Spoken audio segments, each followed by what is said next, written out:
Morning, everybody. It's great to be here for the sixth time, and it's also great for me personally to sort of wander around out front having coffee and seeing people. And one of the great joys of my life is I can look out here and see maybe 300 people that I know and have known for many years and had the pleasure of working with and around and learning from and being mentored by. And so this is a great celebration for me personally. So thank you for coming. Thank you for being here once again.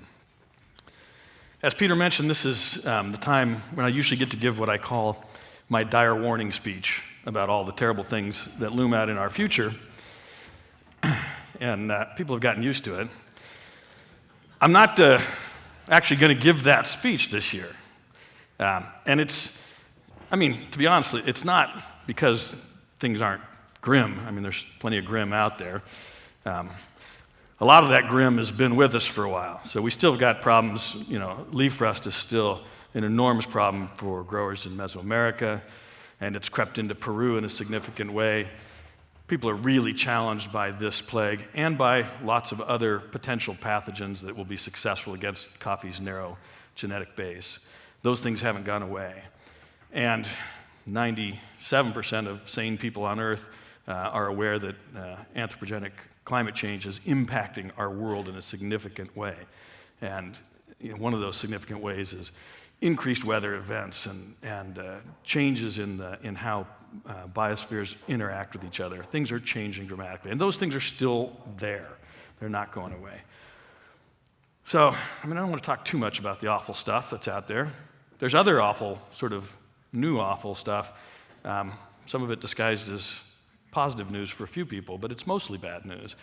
As you know, an unusual drought in Brazil has really sort of changed the picture of supply and demand on a fundamental basis for coffee. And you can find a silver lining for this particular cloud if you're not a Brazilian coffee farmer. But if you're a Brazilian coffee farmer, it's nothing but a cloud. And it may be an indicator of things to come. We just don't know. We don't know how the world is changing. And there's models that predict this kind of drought could happen with some regularity. But it certainly has changed the landscape of how we think about things. So with all that in the backdrop, I don't want to scare anybody, and I don't want to say too much. I do want to talk a little bit about some of the things that we find interesting. Here's an interesting one. This is what the market's done over the last year here, and you can see when we started to talk about potential shortfalls in Brazil there, and then you can see when the news got really hot, and then you can see when people said, wow, we can make some money really talking this up. And we don't know what the impact is yet. We won't know. But what we do know is that this chart represents something that's dangerous for us as an industry, and that's volatility. There's tremendous volatility in this marketplace. And volatility strikes us all, no matter where we are. It's a risk that we have to manage, and coffee farmers in particular have a difficult time managing that risk, especially smallholders. We also see, for the first time, we've been able to take a closer look at the role of farm workers, not smallholder farmers who own their own piece of land, but farm workers who are casual labor on farms large and small. And they are hugely challenged, maybe even more challenged than smallholder farmers. And we see all of that. And it's still out there. But I don't want to give you that sense of doom, that dire warning. What we're going to do instead is we're going to look up the supply chain. We're going to look towards the consuming end of the supply chain. And people say to me, Rick, with all this potential things that can go wrong and all the challenges that people face, why do we want to look up the supply chain? Why don't we focus on the problem that farmers face, that producers face, that the market brings to us? And so the answer to that, for me, lies in doing a little exercise, which I love to do. It's back of the cocktail napkin math. And so those of you who know me well know that that's really the only math I can perform. And I spend a lot of time doing it. I like to think about these things and make very rough estimates. And if you're rough enough in your estimates, it's hard to be wrong. You can be close one direction or the other. So I do a lot of rough estimation. So I'm going to lead you through some rough estimates here, do some of this back of the cocktail napkin math, and try to give you a sense of why we want to look at the consuming side of the value chain. So this year, looks like the world's going to produce for export about 100 million bags of coffee. And give or take, again, this is rough math. I mean, last year we were exported a little higher than that, the year before a little less than that. It may shift by a few million bags here and there, but 100 million is a nice round number, and if you're doing back of the cocktail napkin math, round numbers are your friend. So roughly 100 million bags we're looking at. Now, if we take that number, 100 million bags, as all of you know, those bags are a unit of measure. For people who aren't in coffee, a bag is 60 kilos or 132 pounds. My apologies to all the people who have wisely adopted the metric system and use kilos. I'm going to use pounds here. So if we multiply that 100 million bags by 132 pounds, what we get is an exportable production of 13,200,000,000 pounds, which is a lot of coffee. We're going to do a little more math. We're going to take that 13,200,000,000 pounds. That's just a rough estimate. See, there's a lot of zeros in there. That's very rough. No decimal points anywhere. And we're going to give it a price. And this price is sort of a rough guess at the indicator price. So this is the price for washed Arabicas, natural Arabicas, Robustas that go to export, just sort of globbed together. And the ICO has a formula for figuring this out, what percentage of exports fall into each category, and they track the markets, et cetera. Obviously, I can't see into the future. If I could see into the future, I wouldn't be here. I'd be elsewhere for sure. Not that I don't love you all, but I'd be elsewhere. But let's take that $1.50. We'll use that as a figure. It's a reasonable figure. I mean, I could defend it. It could be higher, it could be lower. I don't know. But it seems like a fairly reasonable figure. And we multiply that out, we get to this. This is the dollar value of green coffee at export likely for this year. That's $19,800,000,000. When you're doing back of the cocktail napkin math, that's $20 billion. Right? We could just toss $200 million around casually because, come on, don't we all? So that's the math. The value of the export of coffee. There's another 40 million bags, by the way, that are going to get consumed in internal markets that are going to trade in other ways, and we haven't put any value on those yet, but that's sort of what the coffee-producing world gets in return for its efforts. That's a lot of money, $20 billion. But we're going to keep doing some math. We're going to take our $19,800,000,000, and we're going to spread it out. And there's some really rough numbers out there. These are really hard to pin down, but I looked as far as I could, and I got my favorite researcher to look, and there's no really hard and fast numbers, but it looks like the people who depend on coffee production for their livelihood in the world number somewhere around 25 million families, or give or take a little, 100 million people. So there's roughly 100 million people who have to survive on that $19,800,000,000. And that works out to $198 per person, $200 a person. And they have to live on it all year long. And that works out to that number, 54 cents per day per person. And that, by the way, assumes that that $20 billion is spread out evenly across everybody participating in this value chain at the production side. And that number is less than half of the UN's poverty level. So, let's think about this for a minute. What do you do? What do we do? What does anyone do with that number? Well, we don't quit. We try to figure out what to do. And there's basically three things we can do there. We can work towards a world where there's fewer people who are dependent on coffee for their livelihood. And that's the role of policymakers, of governments, of NGOs, figuring out other activities, other economic activities that allow people to live a reasonable life above the poverty level and with dignity.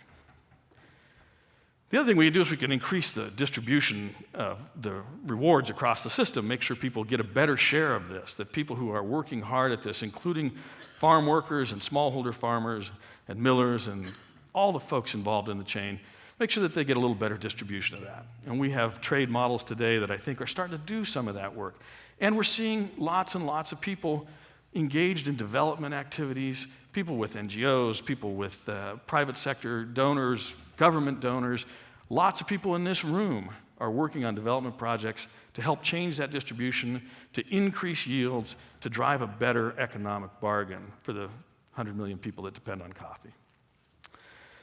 The other thing we can do is we can increase value, right? If we can change the value perception of coffee, we can drive more money back into the hands of the farmers. And it doesn't take long to think about this and say, wow, there's a finite absorptive capacity in the market for coffee. If the sort of value I worked with there was $1.50, could it be $15? Probably not. I don't know that the market could support that. I don't know, I can't predict, and I'm not here to advocate anything about pricing. I'm here to talk about value, because that number, $1.50, is related to how we value coffee. So I want to talk about how we value coffee, all right? And I'm going to completely change gears here and look at something completely different around a value proposition, and we're going to talk about that and then come back to how that might relate to coffee. So I would also want to acknowledge that I put my own perspective on this, and I have to be absolutely transparent that my perspective is one of someone who was born white and male in the 20th century in the United States of America. So I got a heck of a head start. I had a great lottery victory there. So for people like me, we have to look at it from our perspective. And this is the perspective I'm going to take a look at this from. I want to talk to you about value from the perspective of a guy like me. So this is a bottle of wine produced here in Washington State. Pretty decent wine. I had a glass of it last night. I think I paid $16 for the glass. It was at a restaurant, so it didn't seem particularly outrageous to me. It was a decent enough glass of wine. It's a Cab Merlot blend with a little, I think there's a little Petit Verdot and some Malbec thrown in there, and then a touch of Syrah. So it's really sort of a almost Bordeaux-style wine. And they do a great job in these kinds of wine here in Washington State. You can buy this thing at retail for around $20 a bottle, give or take, depending on how you shop. And it's very nice, very drinkable. And I liked it. I mean, I try to drink wine thoughtfully. So I thought about how it tasted and how it smelled, and it was fine. It was a great glass of wine. I enjoyed it. And it was a particular value proposition for me. At some future date, in the not distant future, I'm going to drink this bottle of wine. And this bottle of wine is amazing to me because it comes from one of the most interesting chateaux in Bordeaux. It's got a fantastic reputation. I've had not this bottle, but this wine many times in my life. It's been a great privilege and honor. I love this wine. That wine comes from the Pichon Lalande estate. One of the great things about Pichon Lalande is the first Comtesse de Lalande inherited control of that chateau in 1850, and she operated it until she was 84 years old in 1882. A single family owned that chateau up until 1925, and they sold it to another family. And so the woman you see on your left is the first Comtesse de Lalande. That's Virginie Lalande. Her family eventually sold it to another family, and the woman you see on your right is the daughter of that family. She took over control of Pichon Lalande in 1975, and then eventually sold the chateau to the folks at Roeder, the champagne house, in 2006 or 7. And that's Mai Eliane. She actually was in control of Lalande when this particular bottle was made. So this is interesting to me, amongst other reasons, because these two women, who were exceptional leaders in the wine world, tie in nicely to the backstory I have with that wine, because that bottle of wine, I didn't buy that bottle of wine. Somebody gave me that bottle of wine. Actually, I won it in a bet from somebody. And I won it in a bet from a woman who is, an exceptional thinker and courageous and interesting and thought-provoking and forward-looking and beautiful. And she paid off at my request on our bet with that bottle of wine. So I'm very excited to get into that bottle of wine someday soon. It's not quite ready, but it's close. This is the chateau at Pichon-le-Lin. Beautiful place, gorgeous, gorgeous, gorgeous place. We'd all like to live there if somebody else would pay the utilities. That bottle of wine retails for about, although I didn't buy it myself, I do know the price of that wine. So that bottle of wine retails for about $275.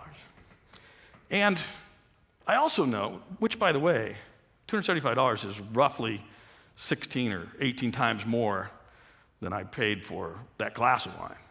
And I should tell you that this wine is sort of made up of the same stuff. This wine is about half Cabernet Sauvignon and about 34% Merlot. It's 10% Cabernet Franc and 6% Petit Verdot. So class 4, the 5 classic grapes of the Bordeaux. Not so different in its ingredients, if you will, as that $16 glass of wine that I had last night. But I know I'm going to really enjoy this wine. And I'm going to enjoy it for a bunch of reasons. One of the reasons is because I know what it is. And you're going to see some people present here in the next 2 days who are going to tell you, oddly, when you know that the wine is expensive, you don't just perceive that it tastes better, it tastes better. All right? This is better tasting wine because I know what it is. And when you know something about it, when you know something about that backstory, you know that Maya Leanne and Virginie, Comtesse de Lalande, were part of the history of that wine, it tastes better. Here's some other things about why it tastes better and why it's worth a little more. For those of you who can't be bothered to taste things or just don't have the time to get deep into this, people will do it for you. Robert Parker gave that wine a 96. The Wine Advocate gave it a 96. The Wine Spectator gave it a 95. Stephen Tanzer, if anybody cares, gave it a 94. I mean, this thing is loaded for bear in the scoring system. And you know what? That wine is going to taste better for me and for the wonderful people I drink that wine with because we know those things about it. And if they don't know, rest assured, I'll tell them. I want them to have a better wine tasting experience. I also know something about what it's likely to taste like. Haven't had that particular vintage, but I've read the tasting notes because that's what I do. And this wine famously has lots of earth tones to it, truffles, and then there's some super ripe red berry notes to it. It's got a lot going on. Beautiful wine. And I'm very excited to drink it. And I'm going to drink it in some place, in some nice restaurant, with some really good friends of mine, with people that I love, people who love good food and people who love good wine. Remember, I have the perspective of privilege here, and I'm going to get to do this thing, and I count myself very blessed for that. But we're really here to talk about the value of this wine. What's going to make this wine worth 16 times as much or 15 times as much as that other wine? And part of it is knowing where it came from. Part of it is knowing its story. Part of it is knowing how other people perceived it. Part of it is going to be sharing it with my family and my friends and people who love it and appreciate it. Part of it is going to be drinking it out of the right glass. I'm going to go someplace where there's an interested sommelier, a good supply of glassware, the right decanter, and people with the professional acumen to treat that wine the way it should be treated, and who will also appreciate it in some degree. And we'll have it with food that will pair nicely with it, and it'll make it an even better experience. So what we're going to have is not a glass of wine. I had a glass of wine last night. For $16, I had a glass of wine. With this bottle of wine, I'm going to have an experience. And the value of that experience is a sum, the totality of all those things we just talked about. It's not just the absolute quality of that wine, which is phenomenal, by the way. The absolute quality of that wine is fantastic. But the real crux of the value proposition for that wine is all those other parts, right? So we're going to talk about those parts a lot over the next couple of days. You're going to hear speakers who talk to you about the science of taste. They're going to talk to you about how you perceive those tastes. They're going to talk to you about the physical and chemical and psychological interactions that we have with the things that we taste and experience. We're going to have people who talk about the space that we serve coffee in and how that impacts our sense of an experience with coffee. Much like that wine, coffee provides a higher value experience if you're in a space that drives that value. So we're going to look at that. I'm going to have that beautiful wine with some great food. Lots of people have their beautiful coffee with milk, with some other additives to it. We're going to look at those things. How do those impact the flavor of coffee? How do those impact the experience of consuming coffee? Because the value equation that we sell is not raw green coffee. It's not that $20 billion worth of coffee beans that are unroasted. The value experience we sell is the consumption of a beverage. And so we're going to talk about that, about how consumers look at the difference between coffee, and all you green coffee buyers out there in the room, and most of you farmers, when you think about coffee, you're thinking about that cup on the cupping table, but that's not the experience the consumer has. That's not the coffee they value. That's not how they derive a value equation that assigns a price in their minds for our coffee. Right? So what we're going to do is we're going to work on that value equation, and you're going to hear a lot about the drivers of value, how people perceive them, how people change them, how people are limited by them, how people are encouraged by them, and what might be possible for us. Peter talked a little bit about this. For the last decade or more at SCA, we've focused a ton of our energy at trying to figure out how to sell better coffee. And it started for most of us with buying better coffee. And we put a lot of effort in that. We've done tons of work to define what better coffee is, how we might brew it better, how we can find better green coffee, how we might roast it better, but we've been very focused on getting better coffee. But I'm going to challenge you to change gears a bit, to take all this in, and to understand that what we really need to focus in is how to sell coffee better. All right? Somebody sold me a glass of wine for $16. Somebody else sold me a bottle of wine for $275. And I feel good about both those value equations. So I'm not here to suggest that every cup of coffee that goes out should be sold for $275, I'm not here to suggest any price for it. I'm just here to tell us that we can rethink this thing that we've looked at as a commodity, as a fixed price, discounted item, and say, how can we create an arena where it's got real value for the consumer? And let's test the limits and see what that real value is. And why do we want to do that? Because if we can increase the value of the final beverage to the consumer, we can increase the money that flows back in the supply chain, and we might impact the lives of millions of people. We might change that 54 cents a day to $1 or $2 or $3 or dream big. Maybe they could have a standard of living around the world in coffee farming that we have here in the U.S. So as you spend your 2 days here, I challenge you to think about the impact that how we address the consumer, how we provide that value equation, impacts everybody in the value chain, and how you have a chance to make a significant difference. Thank you.